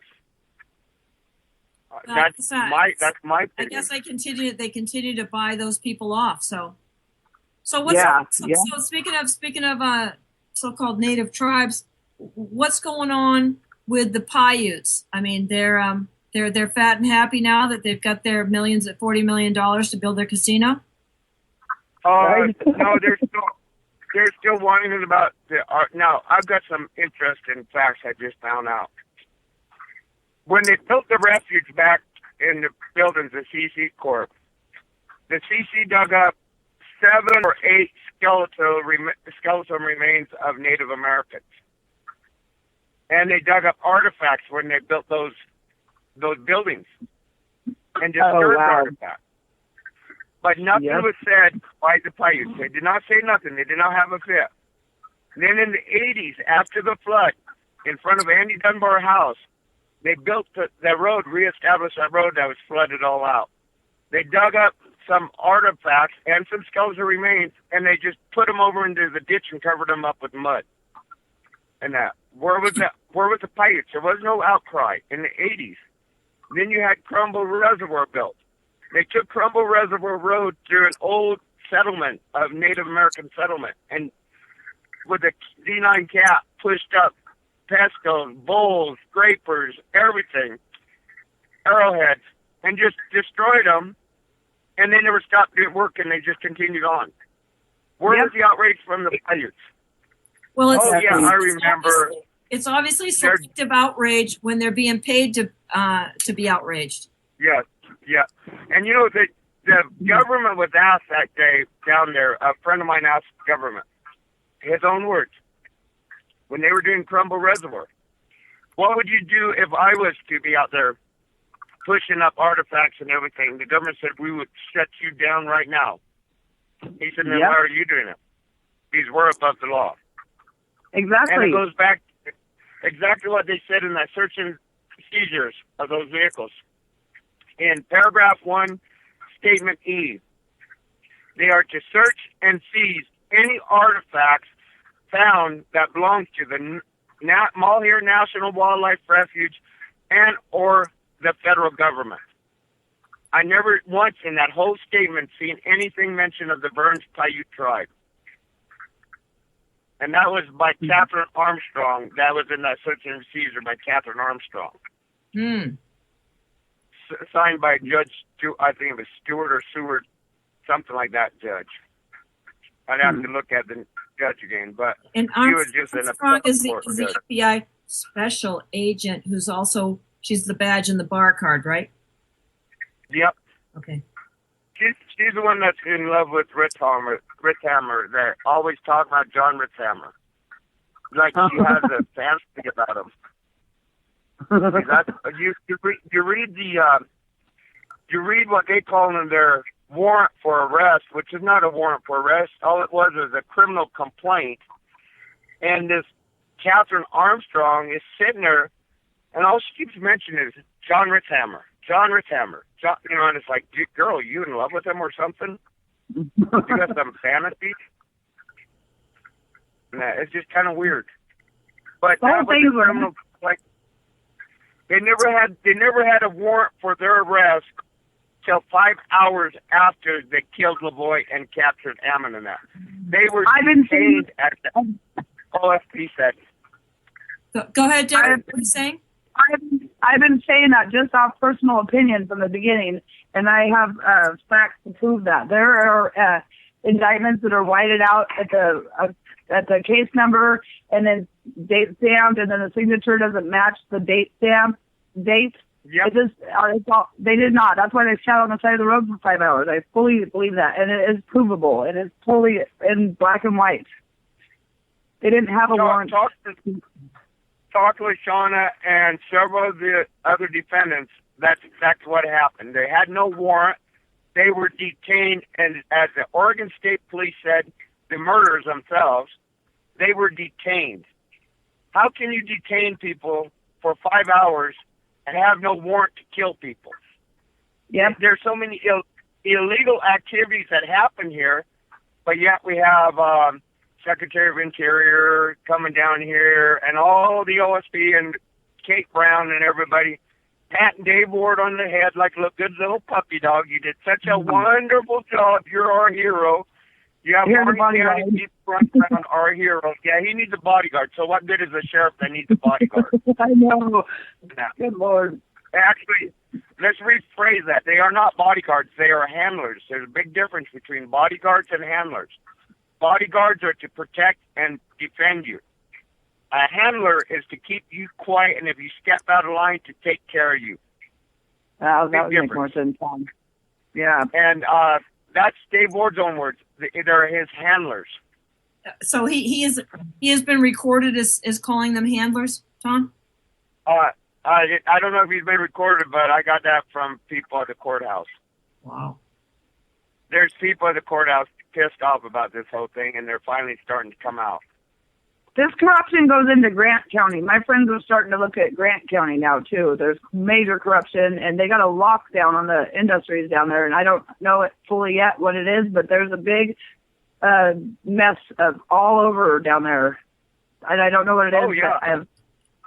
It just spreads. My friends are looking into it now, and Lazaro is one of them. And there's a team of people. That's all we do all day long is try and figure out what the truth is. What the real agenda is here. Yep. So let me ask you this. So in Grant County, is Sheriff Glenn Palmer holding his own right now? I know it's an election year. They're trying to out him. They hate him. How's he doing? He's being holding his tormented. own, yeah. Go ahead. But You go ahead. he's struggling. Okay, hold on. Go One ahead. at a time here. Tom, what do you say? He's holding his own, but there's a lot. That whatever his name is, the Oregonian newspaper reporter, and his wife. His wife is the one that wrote that lie about Sheriff Palmer being down there at that scene. That was written by that wife. Scotta They own a Callister. ranch up there. Scotta Callister, right? Yeah, So- there you go. There you go. Okay. There you go. Go ahead. All right, Deborah Sue. Oh, I was going to say the same thing. He's being tormented. And like you said, that lady towards John Ritzheimer, that's how Scotta Callister and Les Zape are towards Glenn Palmer. They got their hand in this pie, too. They're just as corrupt as any of the appointed judges or commissioners or sheriffs. It'll all come out. Hey, can you answer one question? Okay, I was sitting there watching a video of those idiots four digging that hole. There was a fifth man that was there, a cameraman, that walked out away from them. Also, if you look in that video, there's a white pickup, government rig, driving by watching them. I thought nobody was allowed in there. I thought they were, as you would say, being held tight. But yet you have movement of vehicles going by them. You have people walking around. Yeah, I asked Sean Anderson and Sandy Anderson about that, and David Fry. They did have a guy that was down there doing a documentary, and they said that they did give them talent slips, which is still confusing to me. But there was other people down there that handed them talent slips for this, which is very confusing because I also have a friend that lives down in Harney County that said those are different booms on the tractor. They're not the same as the ones that are at the resource center. So I'm really confused about all that too. You ain't the only one. I'm sitting there watching. They're saying Ryan kid is the one that dug the holes or something like that. Yeah. Is he an excavator operator? I don't know. I don't know. Because whoever dug the hole knew how to handle it. And whoever was handling that piece of equipment that day, when I was watching that video, was pretty smooth with his flow. In that he wasn't jerking like most amateurs would be jerking. The hole is pretty level bottom. Yeah, they got to find out who produced that video. That is a really interesting observation. Yeah, I'm going to go visit all these guys this weekend. Okay, you watch it. 5.23 seconds. You'll see a white pickup coming from the left going to the right. East to west. White four-door pickup. Refuge pickup. But what is he doing up in driving through there like that? Yeah. I think there's a fake video out, and I think there's a real video. That's the only thing that I can make sense of. It doesn't make sense to me, that whole deal right there. But they all do admit to having talent slips handed to them. And I asked David Fry when I visited him last week, or the week before, I said, what is up with the talent slips? And he goes, oh, and I said, why did somebody run and shut off the live stream? He's like, I don't know. I don't remember that part. So I don't know if somebody made a fake video acting like that was them. I don't know. It's just too weird. I don't get any of that part of it. Yeah. Could you ask him one question? I've got David Fry's car here. But could you ask him, David Fry, one question? Did the FBI or a representative like the Oregonian of the FBI tell them what to do? Okay. Were they directed what to do? I will. Because if they were directed to do whatever, then that is showing you that this whole thing was a setup by the FBI. We have a sheriff's deputy that's at that first meeting where Ammon says, okay, today we're going. And then he disappears. We have the sheriff and his deputies meeting with Jason Patrick and got, as the sheriff's deputy's wife told me, got the ball rolling. We have the sheriff calling down there to the Narrows and telling them at the Narrows there's a big group of men coming, do not call 911. Because if you call 911, then that put it into the county jurisdiction. and the sheriff wanted it into the federal. So we have Carges telling his people go on vacation for a few weeks, and we will call you in to return, in his own words. And then we have him going down there the day before and unlocking the doors and stealing government paperwork out of a government building, government computers. What is he hiding? And leaving his keys on the desk. We have pictures of the keys being left on the desk. Yeah. And, David Fye pointed out something very important.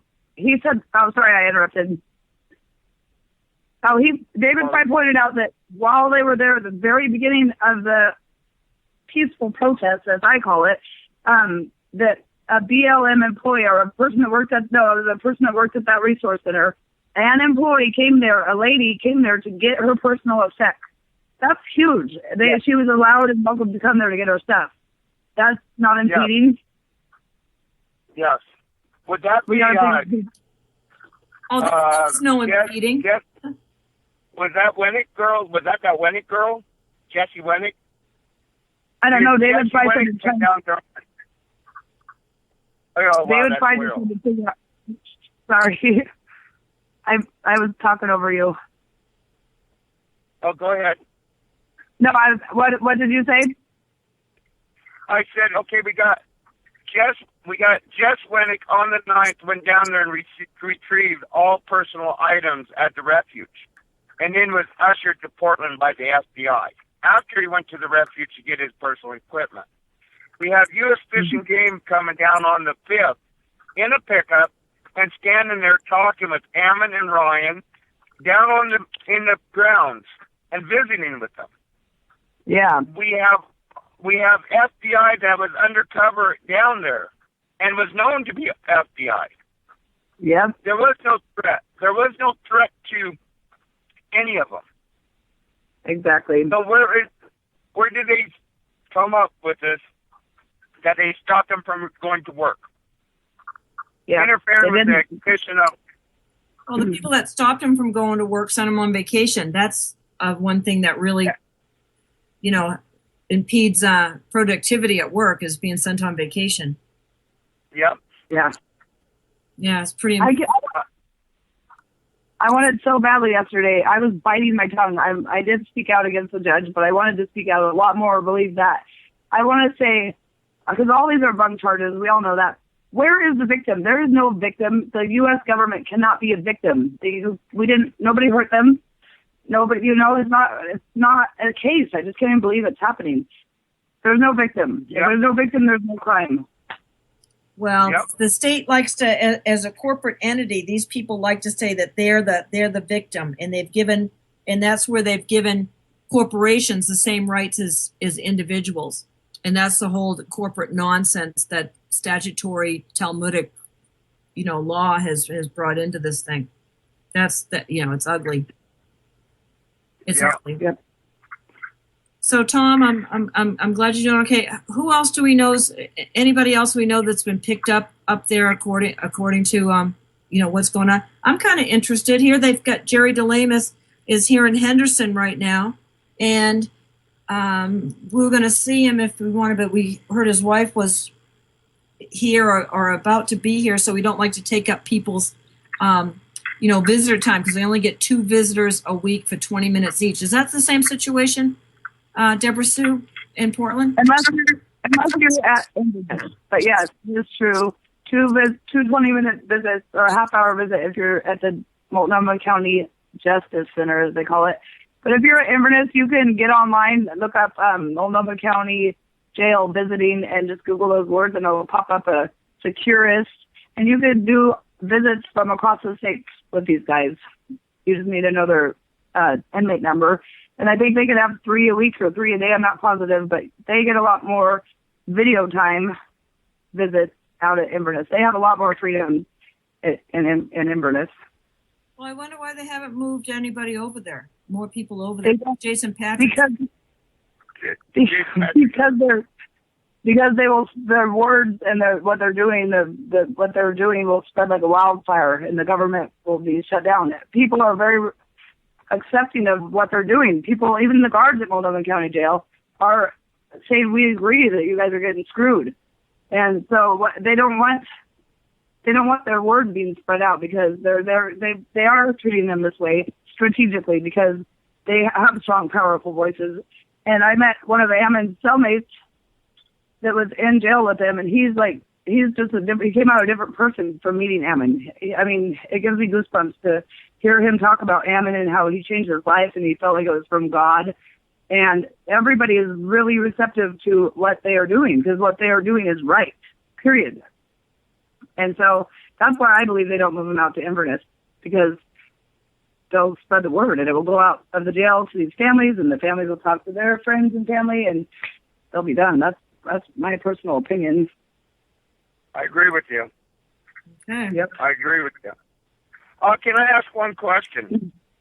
Ask Ted. I heard today that Harry Reid said now that the Bundy men are gone, let's get the ranch. Let's take the ranch. I heard that. President Obama. I heard that on Facebook too. Why is not Harry Reid in jail for killing tortoises, 2,500 endangered species? God, if we killed one, we'd be sentencing our life in jail. Why is he not in jail? Why is he not in jail for selling? Everybody says public land. It is not public land, people. It's federal land. We do not own the land. We, the people, do not own it. It is owned by the corporation, the United States government. That's just what they always heard on the news. Ammon Bundy and those guys took over the federal buildings and the federal refuge. It's federal land. It is owned by the federal government. Hunters, fishermen, big game hunters, bird hunters, all you people better wake up, because they will come after you for trespassing and hunting on federal land. BLM, Oregon State, all this crap they will call federal land, and they will lock you up for being an armed terrorist on the federal land. The time is coming, and it will happen. And what about Clive and Carol Bundy's cattle? The sheriff down in Clark County told the BLM, do not go get them at calving season, but they did anyways, and they shot cows from the helicopters and did big burials. These 3 mass graves full of cattle. Yeah, just terrible. Okay, so we live in opposite land. We know where was Peter? Constitutionalists are evil. Yeah. Now constitutionalists are being demonized. And that's why they've got armored trucks against us, because we have weapons and ammunition. So that's what's wrong there. Okay, and then it's that there's conspiracy going on. Ammon was, committing a conspiracy, and yet the conspiracy is completely from the government and all these criminally insane politicians. Amen. Yeah. It's we live in opposite land. Everything that they're saying is backwards. I've been saying that for 5 years. I'm like, everything seems backwards. I've been saying that for 5 years. And I've been waiting for this day for 26 years, since I was 14 years old, for somebody to stand up against the government, the corruption in the police state, and the guns being aimed at us and being killed. I've been waiting. I get goosebumps over that too. When I saw the Bundys in 2014, I'm standing in my living room just going, woohoo, look at these guys. Because, look at the brave stand. This is brave what they've done. And I will die for this cause. I really will. I will go to jail for this cause. The interesting thing about 2 years ago, it'll be on the 2nd anniversary of that next week. The interesting thing was that the Bundys never called anyone for help. They only prayed. 3,000 people showed up from all over the country. That gives me goosebumps. Watching the standoff at the wash is like me hearing the national anthem. I get the same emotions. My throat closes to hold back emotions. That is beautiful, watching that. Yeah, they're paying a heavy price right now with the Bundy men in jail, them threatening Arden and all these other good family men. I cried when I met with Eric Parker yesterday. It's just heartbreaking to see good people behind bars like this. And, I'm just going to throw out my spiritual kind of neuroscience on this. we're told that what we resist persists. And so I think we need to put out what we want and, and say freedom and justice for all is what we want. And we want justice for the criminals as well. We want justice for everyone. And so I think that needs to be our focus, what we want, and stop resisting what we don't want. And it's a really fine line distinction, to be able to talk about this and not be brought down spiritually and emotionally, because that's what they want. They want us in fear. They want us in disgust and anger, because that just lowers our vibration. When we have to remember and, to hear, that these men love America and they love the people of America. And that's why they didn't do it just for the Bundy Ranch. It's more, it's much bigger than the Bundy Ranch. It's bigger than the Bundys. It's about America. I give them goosebumps. Yep. It's so true. I have a 13-year-old that wears buttons, all the buttons, and he goes to the rallies, and he's waking up people to this. He rode a city bus home from school the other day, and the bus driver was just cussing mad. She's like, I just can't believe what's going on. Today we talked on the bus with some guy, and I couldn't believe how awake he was. My son's regular bus driver is probably going to attend the rallies. Teachers from his school are hearing him and listening and learning from my 13-year-old about this. I'm really proud of him. I think this is really good versus evil, and I think it's a bigger than a digital. I think it's a bigger spiritual thing than we know. Yeah, also. I think so. I think you're right, Deborah Sue. Deborah Sue, let me ask you, how is David Fry? He was very fragile and messed up those last, couple of days. Yeah. And I listened to him in court the other day and was very disappointed that he didn't make release. When I visit with him, he is funny. I feel like I've known all these guys a million years. The only person I've had a hard time that's not very, not like me, I'm very sociable. Ryan Payne is the only one that's kind of very serious. I'm far from serious. But David Fry is hilarious, and we laugh so hard when we meet there at the jail. And I can't even share with you what we talk about because it's so gross, and I have a gross sense of humor, but he's so funny. He seems good when I talk to him. And that you're reaching out to these men, Deborah Sue, that's just a wonderful thing to do, to show them support. And Tom, keep up the good fight. We're coming up on the end of the hour, but I want you to talk about your blog that you and Renee Powers are doing. We're doing the Cowboy and the Lady. Matter of fact, Jarvis Kennedy even posted our site on his great page when he was bragging about some New York reporter coming from New York Times, and he was patting himself on the back and that for being such a great man. But I have one question to criminals. Don't pat yourself too hard and don't call people liars whenever facts are there and facts will be revealed. And Jarvis Kennedy, you've set a vendetta against me by some comments you made about me. And prove your facts and I will prove mine, and we'll see who is a criminal and who is a nobody.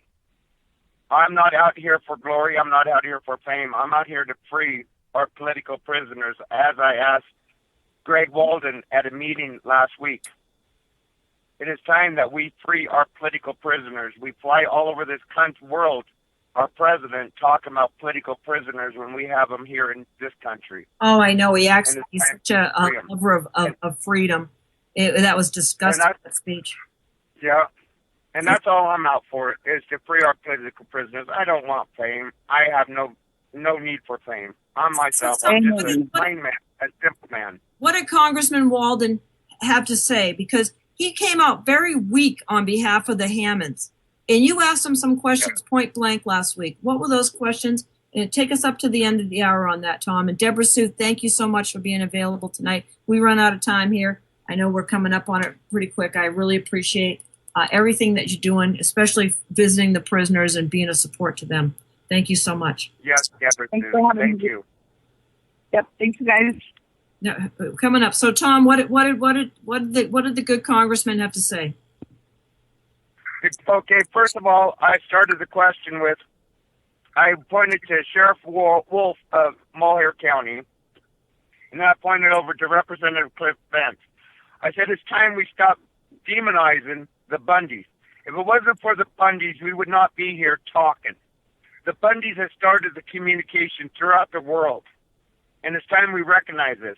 And then I looked at him and, Mr. Greg Walden, we have our president flying to North Korea, China, Russia, everywhere talking about freeing political prisoners. Yet we have political prisoners here with the Bundys and members of the Bundys and other people that have stood up to stand for the Constitution. The Constitution that Merkley and Wyden, Greg Wyden, has called a virus. We are not a virus. We are free, loving Americans that stand for the United States and stands for good government. We are not anti-government. We are against corrupt government. The corruption is what we stand against. Mr. Walden, where do you stand? Do you stand on the side of the Constitution, or are you like rest of the politicians in the United States and over in Washington, D.C., that give lip service to the Constitution? If you stand for the Constitution, tell us now, and tell us how you will defend the Constitution with your life if that is required. And that's where I left it. And what did he say? First of all, he was shocked. I did bring up that Dave Ward was going to round up his constituents in Harney County. And was he going to let his constituency be rounded up like cattle? And he was shocked. He shot his eyes from both Vance and Wolf and then back straight at me. And he says, I stand for the Constitution. I will fight for the Constitution. And I will stand on every moral fiber of my body to defend the Constitution. I said, and then, Mr. Walden, it's time we stand together and we free our political prisoners that are good constitutional men and women. And that's about where it ended. Wow. But he was shocked. And then we gave him 700 pages of notes written by the BLM Interior Department and the Refuge with personal notes on there that would make your blood boil, reading the personal notes about how they were going to destroy the Hammonds. And we passed all 700 pages to him to read. Okay, well, Tom Davis, always great to have you on, and thanks for the update and all the work that you and Renee are doing at You bet. Y'all have a good one. All right, I'm going to let this buffer out, and I'll be back for about 10 more minutes. So stand by. It'll be about 10 minutes.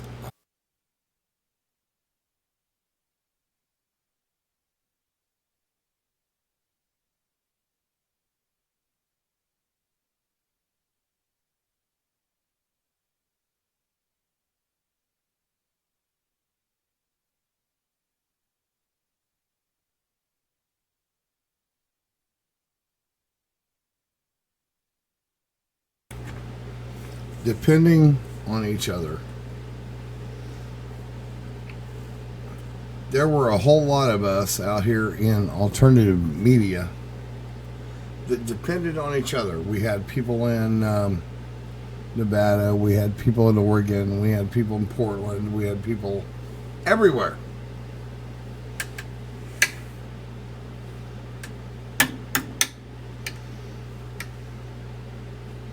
And they're all shut down now. I have a feeling this feels on purpose. I feel the handler took care of it. Yeah, I sent John B. Wells a message. He took down my channel and 21 others. Although they did restore LeBoy Finnegim's channel because that was such a media backlash, they had to. So I sent John B. Wells on his channel this exact message. Do not mirror or report on this. So far, 21 Patriot. And I'm not sure. There might be more. Honestly, I just don't know.